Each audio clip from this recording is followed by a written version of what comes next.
প্রধানমন্ত্রী তারেক রহমান শিক্ষার্থী বা তরুণ উদ্যোক্তাদের জন্য সুখবর দিয়েছেন। কোনো শিক্ষার্থী বা তরুণ উদ্যোক্তা শুধুমাত্র একটি সম্ভাবনাময় ও উদ্ভাবনী ব্যবসায়িক ধারণার ভিত্তিতে সরকারের কাছ থেকে প্রাথমিক অর্থায়ন পাবে।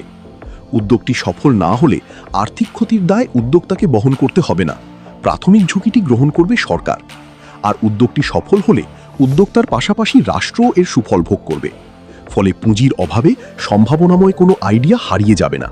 নতুন উদ্যোক্তা, কর্মসংস্থান ও উদ্ভাবনের পথ আরও প্রসারিত হবে। আর এই উদ্যোগটি নেওয়া হয়েছে সিড ফান্ডিংয়ের মাধ্যমে। সিড ফান্ডিং কি? এটি হলো একটি ভালো ব্যবসার আইডিয়া থাকলেই সরকার এই ফান্ড থেকে অর্থ সহায়তা করবে। এখানে কোনো শিক্ষার্থী বা তরুণ উদ্যোক্তা তার উদ্ভাবনী ও সম্ভাবনাময় ব্যবসায়িক ধারণার জন্য সরকারের কাছ থেকে প্রাথমিক অর্থায়ন পেতে পারে। সবচেয়ে মজার বিষয় হলো, যদি সেই উদ্যোগ সফল না হয় তাহলে আর্থিক ক্ষতির পুরো দায় উদ্যোক্তাকে বহন করতে হবে না, প্রাথমিক ঝুঁকিটি গ্রহণ করবে সরকার। আর যদি উদ্যোগটি সফল হয় তাহলে উদ্যোক্তার পাশাপাশি রাষ্ট্র এর সুফল ভোগ করবে, ইকোনমি গ্রো করবে। ফলে পুঁজির অভাবে কোনো ভালো আইডিয়া হারিয়ে যাবে না, বরং নতুন উদ্যোক্তা, কর্মসংস্থান এবং উদ্ভাবনের নতুন দিগন্ত উন্মোচিত হবে। সরকারের এই ভালো উদ্যোগ নেওয়ার জন্য একটা লাইক করে দিন।